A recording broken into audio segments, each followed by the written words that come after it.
Mm. Okay. Oh. We're here. We're on. Oh, I'm sorry. I missed a little person. Oh, hey, live. Sorry. Hey. Episode 252. I know. Come on. Yeah, but did you remember the bell? Because you're clearly not in Chicago. All right. So calling Rick Byer in. I'm in London, England. No, you're not. I'm in London, England. UK. Yes. Oh, you're much more downtown than I am, I bet. And where are you, Chris? Calling Chris Anderson in. I'm in Windsor again. Windsor. Still in Studio W2 because Studio W1 is my daughter's bedroom at the moment. Well, I'm in studio on the road. So OTR, Studio OTR. And welcome everybody to History Happy Hour. Thanks to Stephen Ambrose Historical Tours for helping to bring you this show. Check out their rich offering of military history tours at StephenAmbroseTours.com. Oh, okay. Yeah. And whether you're watching live, watching on replay, or listening on the HHH podcast. Oh, nice. We're glad to have you here. And today we'll be talking once again about D-Day.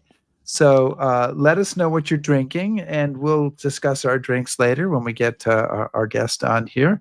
And Chris, I want to mention here, it's an important thing for me to mention that today is my 39th wedding anniversary. Congratulations. That's not London.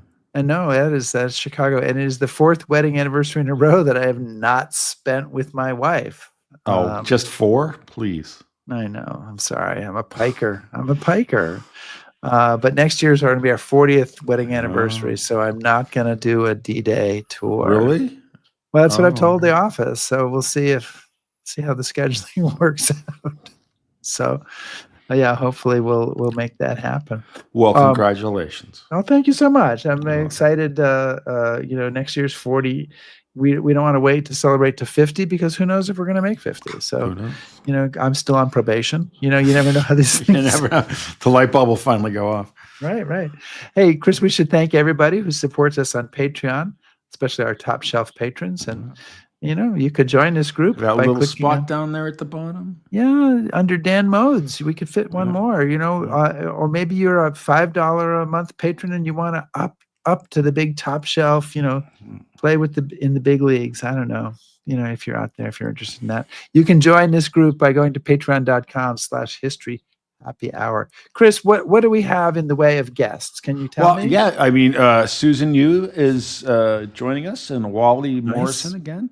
Ron, who is actually sipping a glass of Riesling in Leipzig, which sounds very nice. Ken from Kansas. Give me some more. Gene Templin has joined us, and Lynn. So Lynn and Wally are going to tag team. Yeah, good. Excellent. Well, do you want to get started? The should we fingertips are ready. The fingertips are ready. Well, give us a cue, and we'll get going.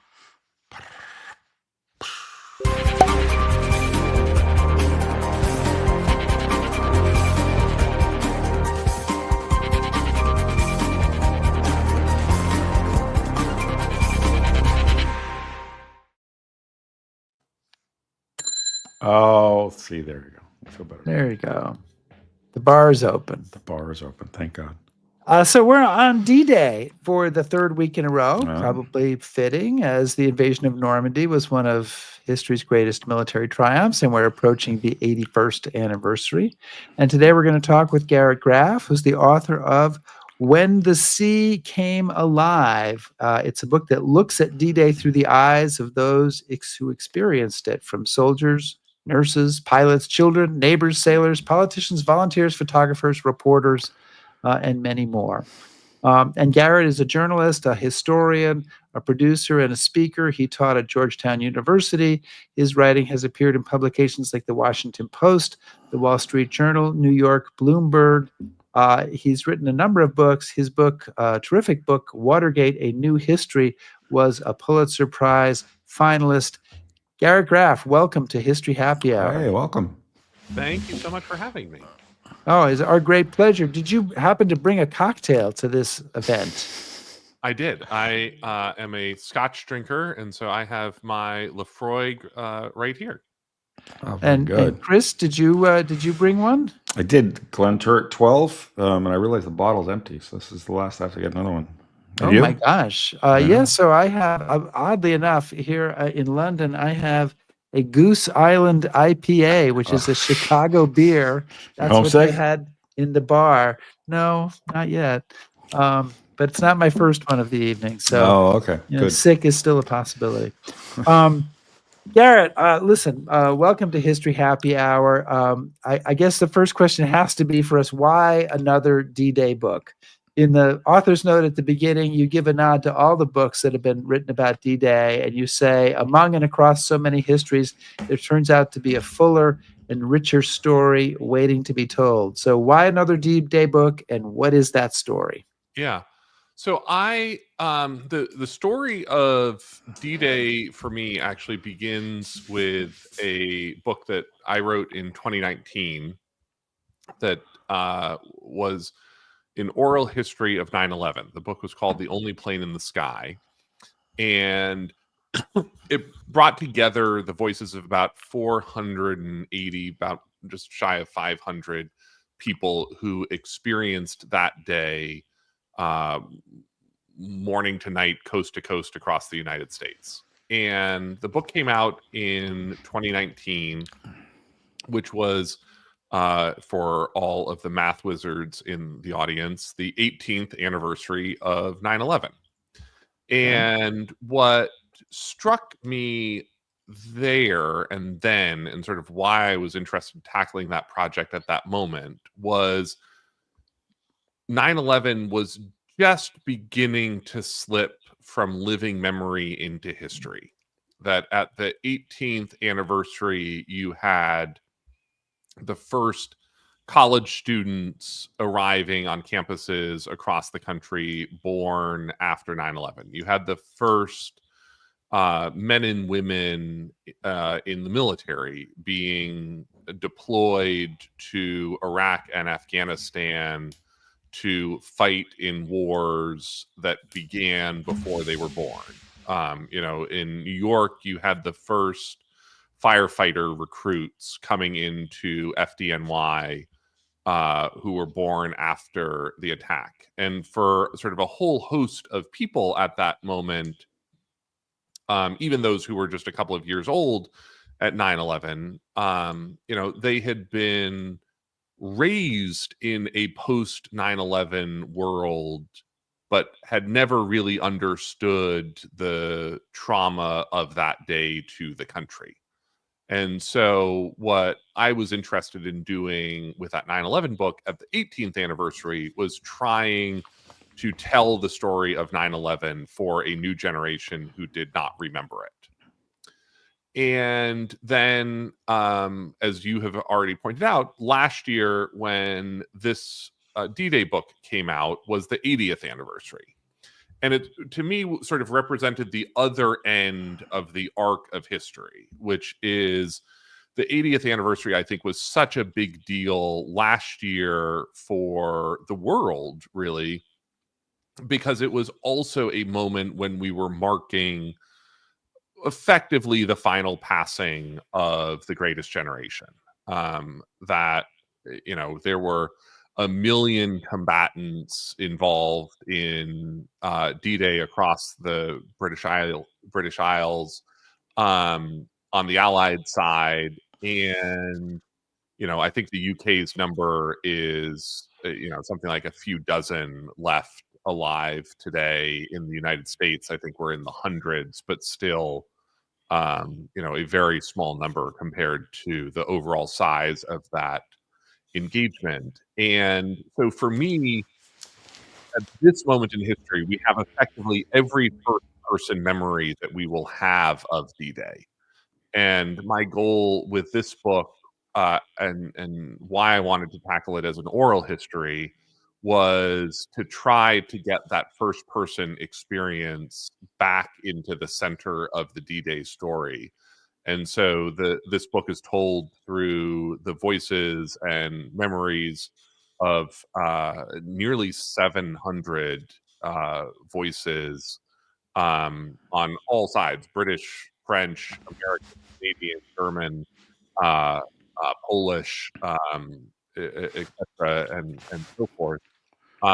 all in the first person, all to try to paint the portrait of D-Day in the voices of those who experienced it at a time when we are losing the last of those voices in living memory, and seeing D-Day again at the other end of that arc where it is now slipping entirely from memory into history.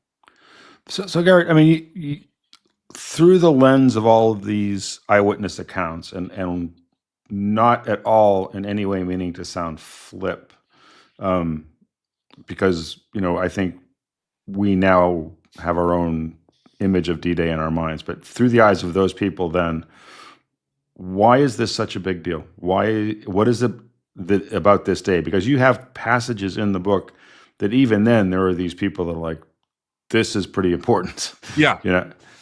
Well, and I think that sort of, to me, again, that's a little bit of the power that you get in the first person of that gets sort of lost or erased in the broader way that we write narrative history about D-Day. And I'm a big fan of narrative history. I've written a ton of narrative history.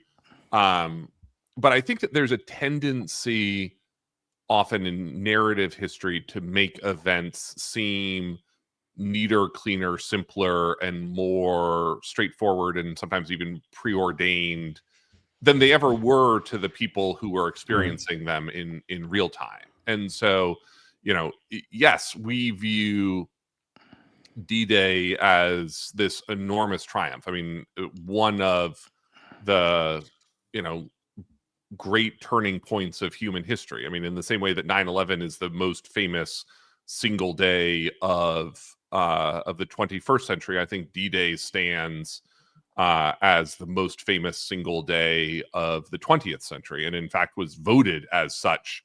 In I think it was Time magazine at the end of the 1900s. But when you get back to the voices of the people who were experiencing it, when you pull up the letters of the people that they're writing on the ships crossing the English Channel on the night of June 5th, when you go back to the memories of the people who were crammed into, the paratroopers crammed into those transports, heading over in darkness to the French hedgerows, they don't know that they're about to be involved in something that's triumphant. They are scared and young, and they're worried about whether they have what it takes to make it through combat, whether they're going to let down their comrades, whether they're going to live to see the end of the next day. And of course, part of the answer is about 6,000 of them didn't.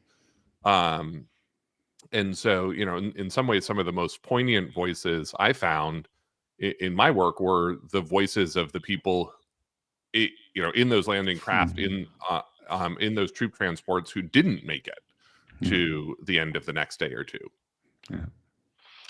You touch on the complexity of this event, and I think that's something you can probably talk about for an hour. We may not get another question in, but you include a quote from Andy Rooney early on, and he said, "No one can tell the whole story of D-Day because no one knows it. Each of the 60,000 men who waded ashore that day know a little part of the story too well." 60,000, he's probably talking about the Americans who came across the beach. But that's kind of the nut of D-Day, isn't it? It's a huge number of simultaneous small unit or individual operations. I mean, they're all happening at the same time, and no one's going to have the same story about the day. Exactly right. And that to me was part of the challenge and the fun of knitting together an entire history of the day and the operation through these individual voices, is the extent to which for most of the people who experience D-Day, it is not the grandest operation in the history of mankind. It is a single foxhole, a single stretch of beach, a single hedgerow, a single landing craft. And that they don't have any sense of where they fit into the overall arc of the day. One of the sort of most interesting sets of quotes are the stories of some of the soldiers, particularly the ones who come ashore after the first couple of waves in the morning, who make it through all of D-Day without firing their rifle once, without ever seeing a German.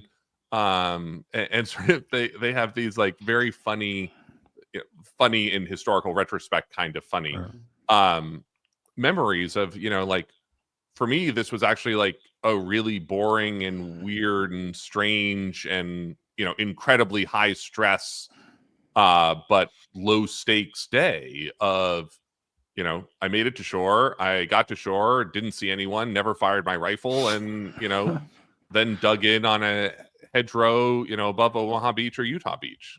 Yeah. So, Garrett, the other thing that's kind of interesting is, and it comes out in the quotes, is you have, I would say, a much longer fuse to the telling of the story, right? So, it doesn't start in when Eisenhower becomes commander. It doesn't start in May of 44. When does your story of D-Day start, and why do you start it there? Yeah. You all are in some ways more deeply steeped in the history of D-Day. So the following comment I will make, it will sound stupid to people who have spent real time on D-Day, but my 9/11 oral history, there's precisely one chapter that comes before 9/11. There's one chapter about September 10th. And I use it to sort of establish some of the characters, some of the voices that you're going to hear. And when I started this D-Day project, I had a sort of similar vision for the book outline. Okay, so D-Day oral history, maybe I start noon on June 5th and have a chapter, and then, chapter 2, you wake up and you're starting to storm the beaches. And as you get into studying and understanding the history of D-Day, what I was really struck by is all of the success of D-Day is laid down weeks, months, and years before anyone actually gets aboard a ship or a paratrooper transport plane on June 4th or 5th. It is in the logistics, it's in the training, it's in the planning, it's in selecting this set of beaches instead of that set of beaches, it's in the deception operations and the air campaigns that target the locomotives instead of the oil fields. And so fully 40% of the book takes place before you actually get to D-Day itself. And to give some sense of the training that takes place, there were actually more American troops killed training for D-Day than in the D-Day invasion itself. And that's not my statistic. It's one that comes from recent work by Peter Caddick Adams in his book Sand and Steel, which is a tremendous other history of D-Day. But you see the units that are engaged in that charge on the morning of June 6th really starting to train for it weeks and months, and in some cases a year or more in advance. And so a big part of this book is about some of those operations and how they unfold. Most infamously, of course, Exercise Tiger, which is the last full-scale dress rehearsal for the American units heading to Utah Beach. And so this is weeks before D-Day, and they're out practicing storming the English coastline, and German PT boats get into the midst of the landing craft in the night and sink two of them, torpedo several of them. And there are more Americans who die that night in Exercise Tiger than died storming Utah Beach. And in fact, sort of part of the history of D-Day is that we actually didn't know anything about Exercise Tiger until relatively recently, until the 1970s and 1980s. And we still don't actually know the final death toll from that event. The sort of the accepted death toll is somewhere in the 700s. But there are rumors that it could be 1,000 or more.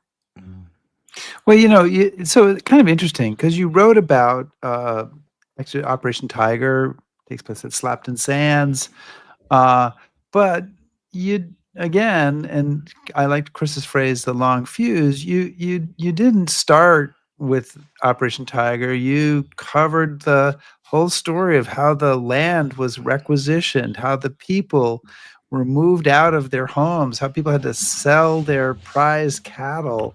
And it really gave a sense, and I think this, there will be a question at the end of this, but it gave a sense. It gave a sense that of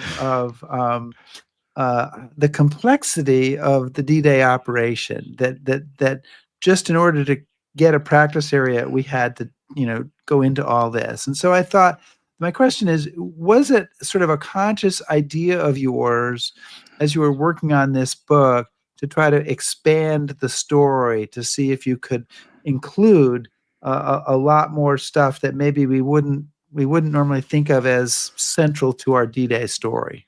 Yeah, yes, and partly what I was again trying to do was capture what mattered to the people who were involved in this operation. Again, approaching this in the context of trying to tell it through their voices in the first person.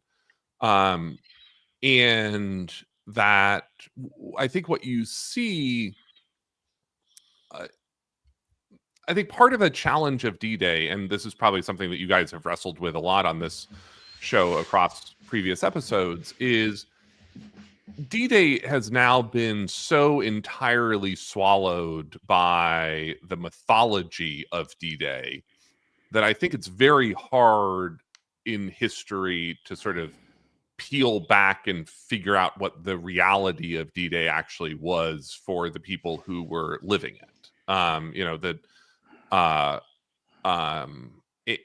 The lionization that we have seen at the 40th anniversary and the 50th anniversary, and last year at the 75th and the 80th, that these are part of this story that we tell is America and the British, we were the best of allies, and this is the best alliance, and the standing up as for freedom and democracy. And really what you see when you get back into the historical record and these first person accounts is how hard it was for that alliance to come together from 1942 to 1944. That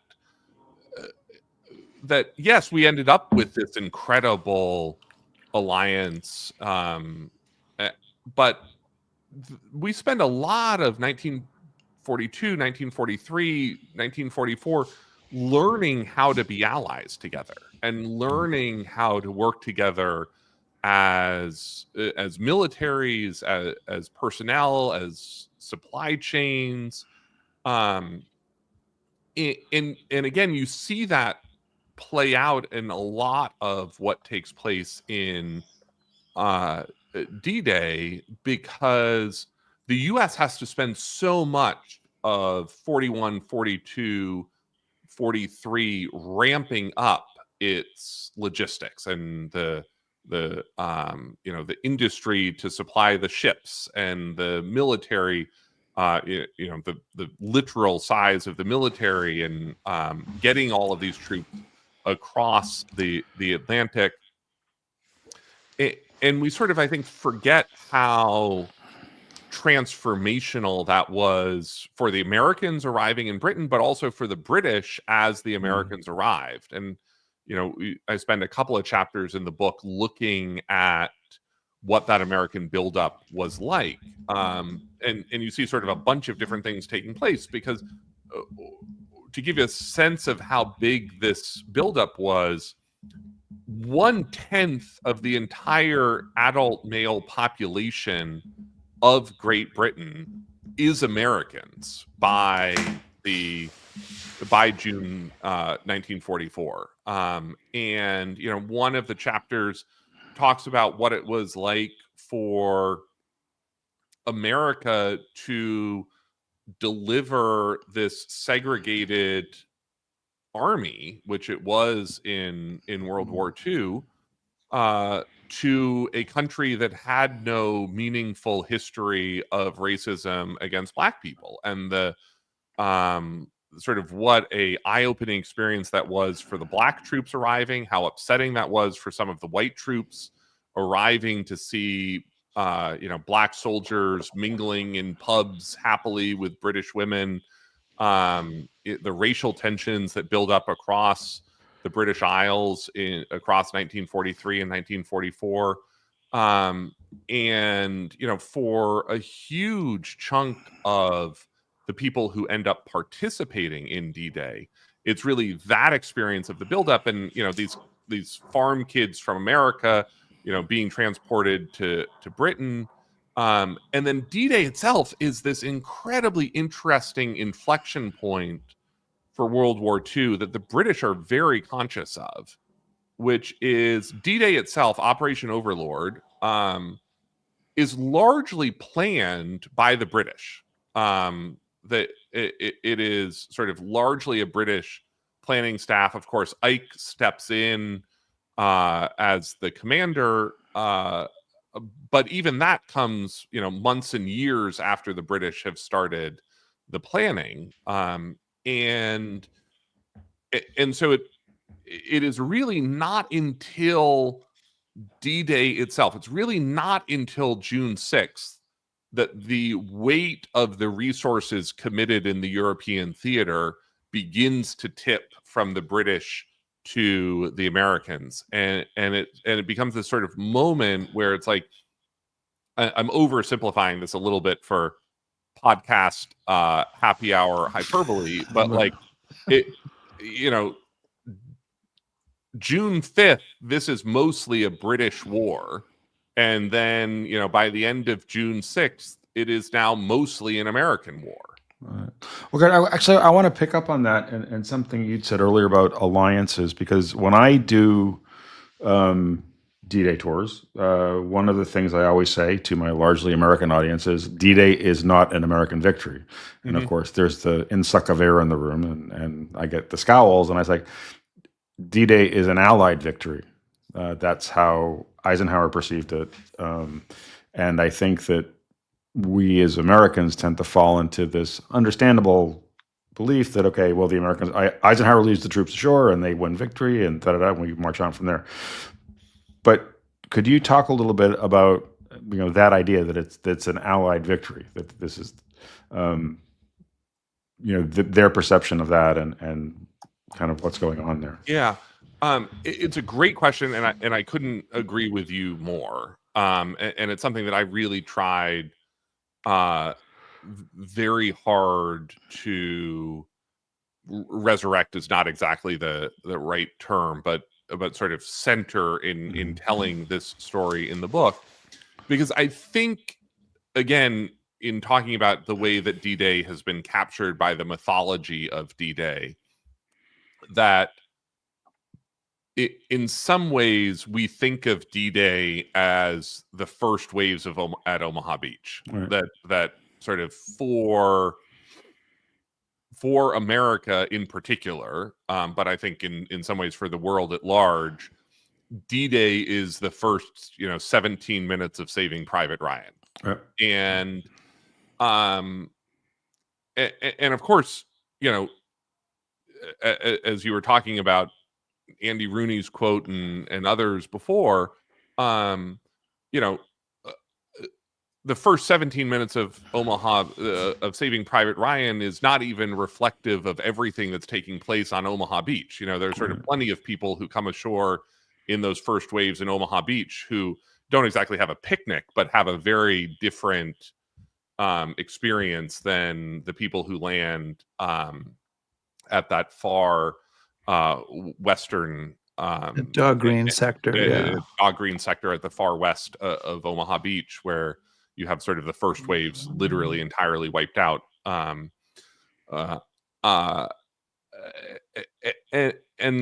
when you look at Sword and Gold and the two British beaches and Juneau, the Canadian beach, I think very wrongly there is a sense that those were cakewalks, that they were sort of quiet, waiting ashore, and not only were they quite bloody in certain sectors on those own beaches, but also one of the things that you see, particularly at the British beaches, that I tried to really focus on in Sword and Gold, is in some ways those beaches, those units landing there, had days that were just as bloody as anything that the Americans saw at Omaha Beach, but their fighting was inland, because what was different in Sword and Gold in particular was the beaches were very small, and so they were sort of, the British forces got across them very quickly and then get into and then they get into very intense, heavy fighting off the beach behind the Sword and Gold beaches. Juneau, I worked really hard to try to tell the story of the Canadian forces, and I appreciated that, Garrett. I just wanted to say that, because I think when you start talking about the British, when you start talking about the alliance, we again shorthand it so much as British and American, but of course, the Canadians had Juneau Beach, and in some ways, that I think in some ways was the most emotional of all of the beaches for the forces storming ashore, because the Canadians had borne the brunt of the disaster at Dieppe, and so for them coming back, they're really the only forces that are coming back to mainland Europe, and so for them it really felt like this is something that is really pushing sort of they're fighting for national history here, and fighting for their fallen comrades. And then, Chris, I think that the one other point that I would make on the alliances that people really, I think, miss is the extent to which these forces were intertwined. That it was, there really wasn't any such thing as British beaches and American beaches, and Canadian beaches. That you had, it was British landing craft and British forces who drive the Rangers to drive the American Rangers to Pointe du Hoc. And there are Americans working the landing craft at the British beaches, and there are British working the landing craft at the American beaches. And this was a much, much more allied force. And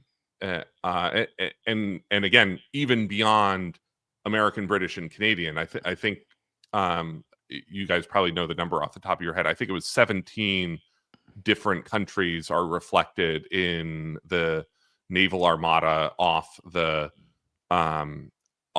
shores that day. Yeah.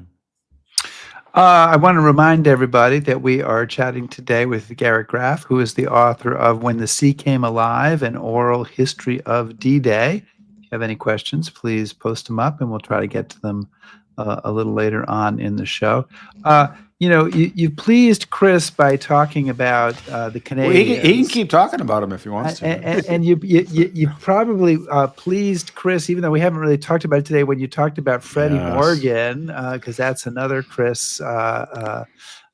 But Chris is now a full-time resident of the UK. So maybe you could talk a little bit about another UK person who's prominently featured in your book.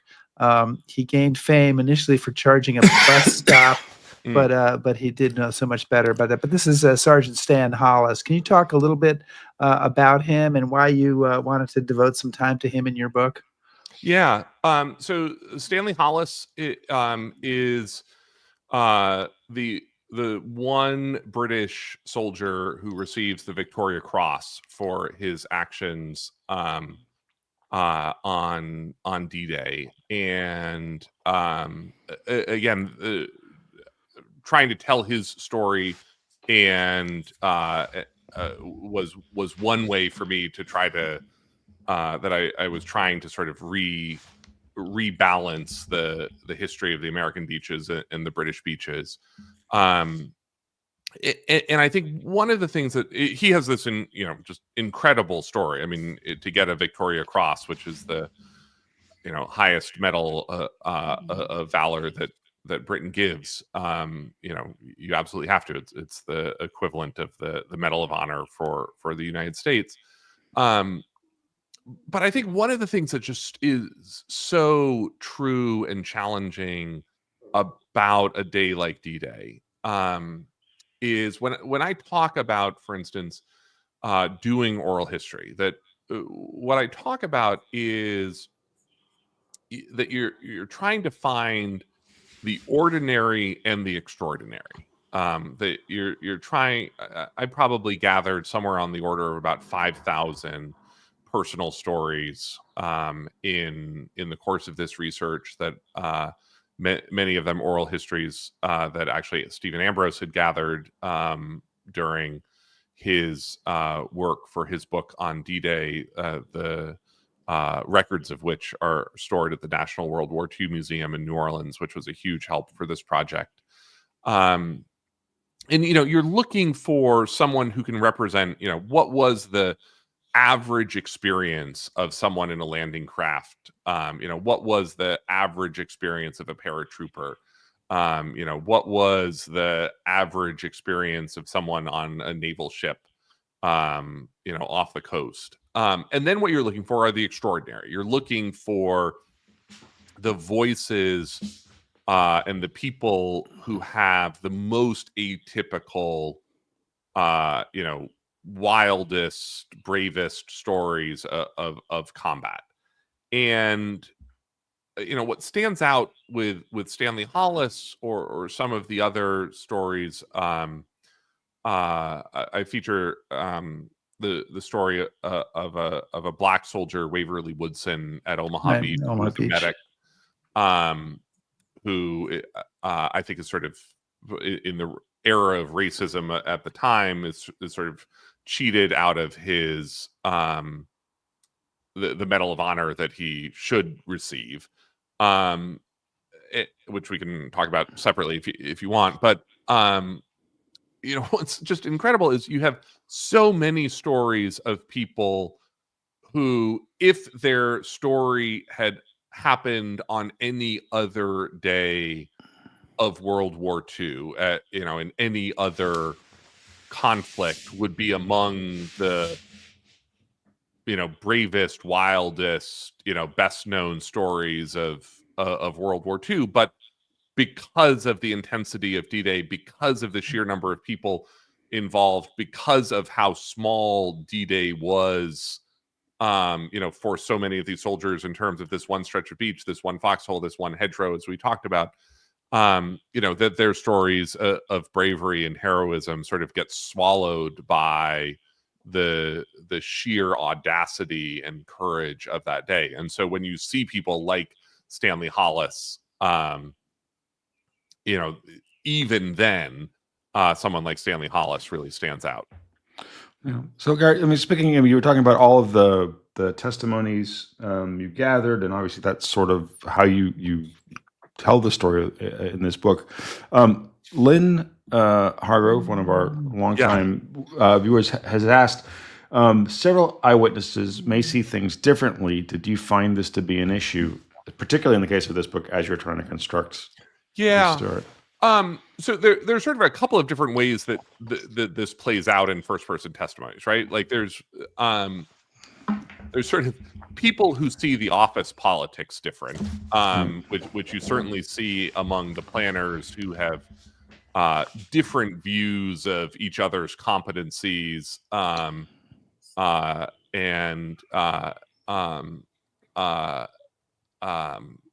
I quote in a couple of places from Lord Alan Brooke's memoirs, or his diaries, which at least according to his diaries, he spent the war thinking that he was surrounded by the giantest group of nincompoops ever assembled. No one was a genius like Alan Brooke. Exactly. And he has these incredibly tart comments about the capabilities of literally everyone he sits in meetings with, up to and including Dwight Eisenhower. And then you also see it in obviously the context of people who just remember moments of combat or battles differently, not with any animus necessarily, but with just sort of honest differences of memory. And memory is always fallible. It is particularly so when it comes to traumatic memories of things like who did what at what precise moment in combat. And so one of the things I spent a lot of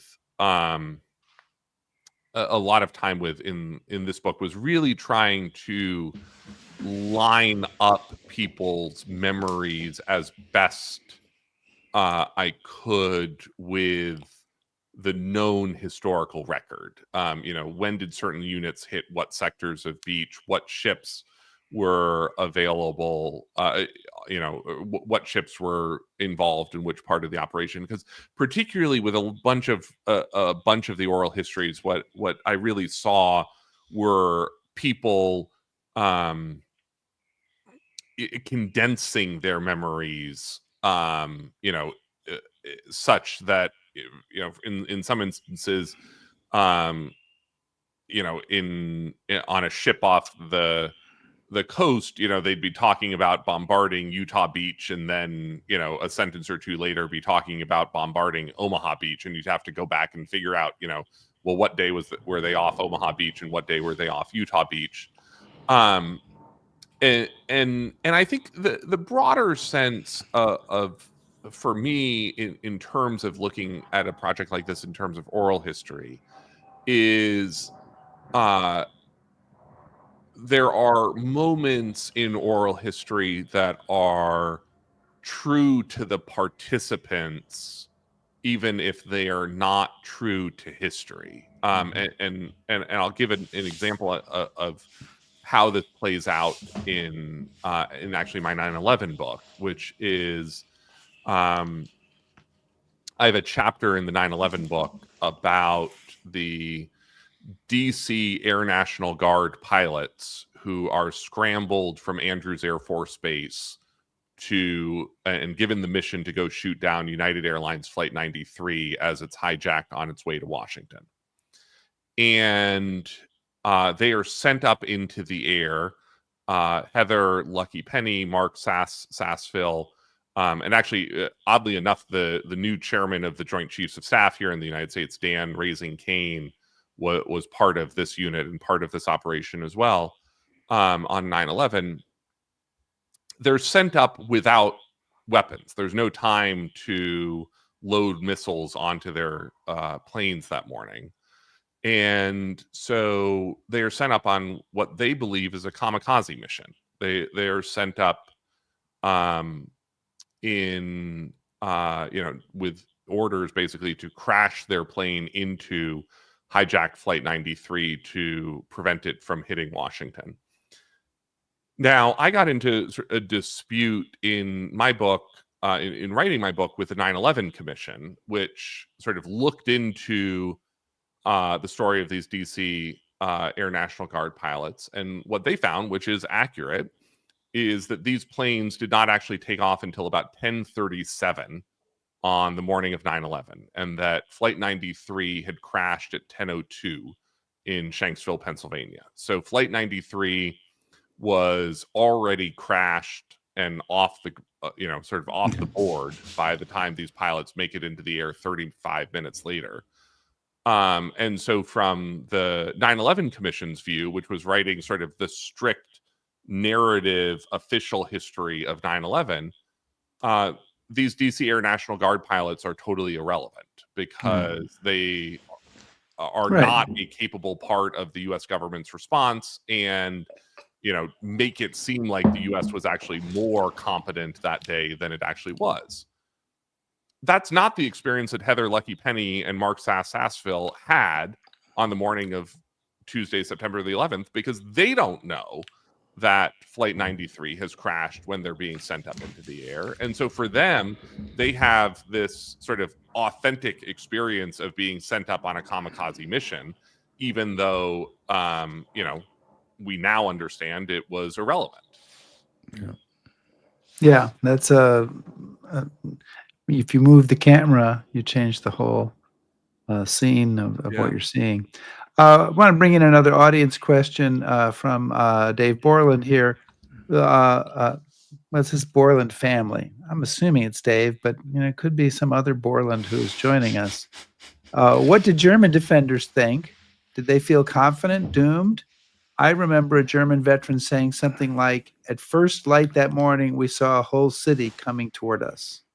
Yeah. So the book, the book's title, "When the Sea Came Alive," is actually a quote from a German defender, and it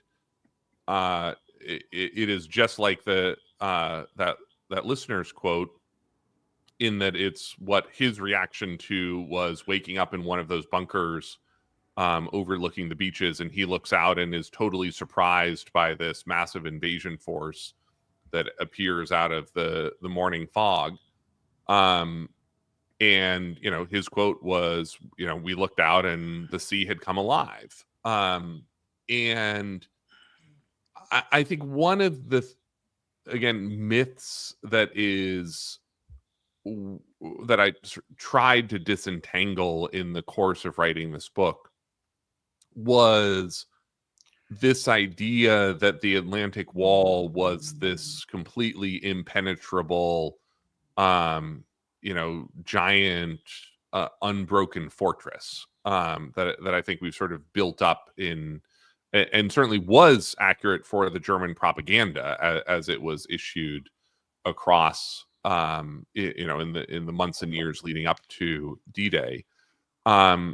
But the reality is that the German defenses of the spring of 1944 are not the triumphant, victorious German army that blitzkrieged across Europe in 39 and 40. That the Allied bombing and the sort of shortage of natural resources had reduced a lot of the German army in Normandy to horse-drawn carriages and bicycles by the spring of 1944.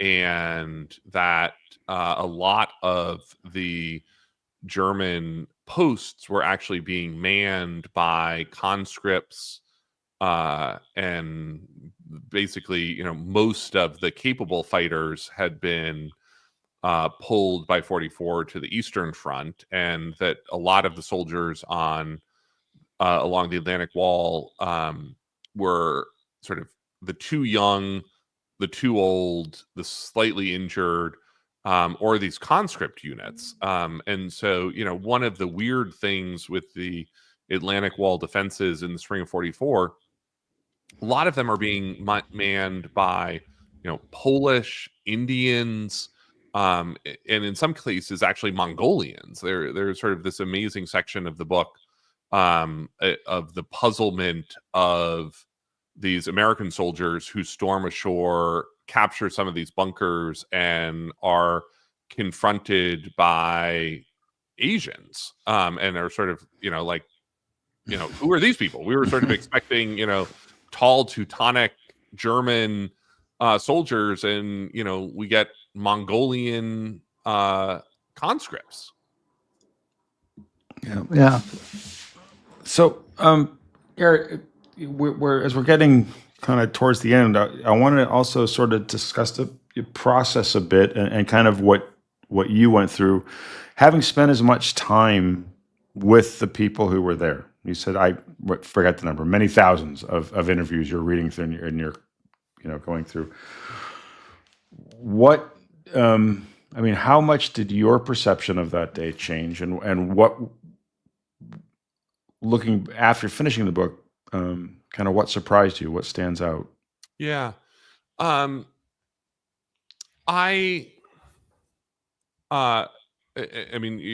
both have spent a lot of time with D-Day, so I think you probably share some of the feelings I'm about to express.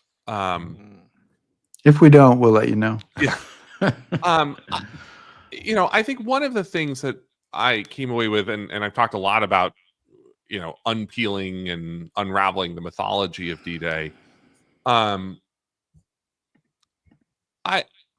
the same time, I really came away from my study of D-Day believing that D-Day deserves the mythology that has been built up around it. That it is, and I have a lot of quotes to this effect from people who experienced it before and after. The Allied invasion of Europe remains, I think, one of the most noble missions that any fighting force has ever embarked upon in world history. It is unlike almost any other invasion that has ever taken place before or since, because it was an invasion launched not for conquest but for liberation. And it was this attempt to return democracy to the continent of Europe and roll back the totalitarian darkness of the Third Reich. And it was just as audacious as, we all believe it to be. This is, the largest Allied invasion, the largest armada ever assembled anywhere in human history. And, almost certainly because of advances in technology and satellites and things like that, the largest armada and invasion that we will ever see, in the rest of human history. And, the heroism and the planning and the execution is just awe-inspiring. I mean, even the chapters on the logistics of this project I found absolutely fascinating. To me, actually, the most dramatic chapter in the entire book actually is the chapter about the weather reports leading up to D-Day, and sort of this moment where Ike is sitting there basically having to make the go no-go decision on the weekend of June 3rd and 4th. And that decision really falls to him, in this incredibly lonely moment in history, where he has to decide, against what seem at the time pretty daunting weather odds, to go ahead or not. I think what just sort of I kept coming back to in this book was, as much as I, as a student of history, sort of came to D-Day because I was impressed with the audacity and the history and the moment that it represents. Studying D-Day actually makes you even more humbled about all of those experiences, from the very big to the very little. Yeah. No, what a great note to end on. Garrett Graff, thank you for joining us. Garrett is the author of When the Sea Came Alive, an Oral History of D-Day. And if you thought this was interesting, Garrett's going to be back in August to talk about his we can new say, book what's your next book? Right. that's coming out. So give us this 30 seconds, no more. Include the title on your book that you're going to come back and talk to us about in August. Sure. I will be back in August to talk about my new book, which is also a World War II history, also another oral history. The book is called The Devil Reached Toward the Sky, and it is an oral history of the Manhattan Project and the atomic bomb, and the bombings of Hiroshima and Nagasaki. I won't spoil how World War II ends, and come back in August And to find out. All right. Well, Excellent. Garrett, thank you again Garrett. so much for joining us. It's been really fun. Appreciate it. Well, thanks. It's lunch. It's lunch. Cheers. Right hand. Okay. Bye. All right. So next week, Chris, bottoms up. We're off D-Day, No. but we're continuing World War II. I know. We're excited. I'm very excited about next week. Bring back, and Garrett may become one of our favorite guests, but he still has some ways to go. But we'll bring back one of our favorite guests, Lynn Olson, who's been writing terrific books for nearly 30 years. And she has another one that's coming out on Tuesday, The Sisterhood of Ravensbrück, telling the story of an intrepid band of French women who resist the Nazis in Hitler's all-female concentration camp, not only during the war, but kind of continue their actions after the war. So yeah, it's very exciting. I'm really looking forward to this. I am too. I was just at Ravensbrück, and it's certainly one of the camps that not a lot of people have talked enough about. So right, it's sort of it's got a kind of a sense of horror comes to the name, but you don't even exactly know why. Yeah. So that should be a really interesting show. Where are we going to be doing this show from, Rick? I'll be in June 7th, June 7th, or June 8th. Yes. June 8th. I think I'll still be in Normandy. Where will you be? I will be in Lisbon. You'll be in Lisbon. You won't be on the cruise ship yet. No, that's eventually our paths are going to. Yeah. Julie McCoy is going to get Rick and I together in a room. Collide at sea. Let's hope not. Let's hope not. I bought some clip-on mics so we can do a little informal video. Well, you said something about you were going to stand on the bow with arms outstretched with the wind blowing in your I'll just do it right and, here. I'm the king of the world. Different. No, yeah, okay, wrong movie. Yeah, all right, guys. Thank you so much for joining us today. Please subscribe to us on YouTube. Follow us on Facebook. Shout at us on Blue Sky. Listen to our podcast. Back us on Patreon and browse historyhappyhour.com. Thanks, everybody. Be safe.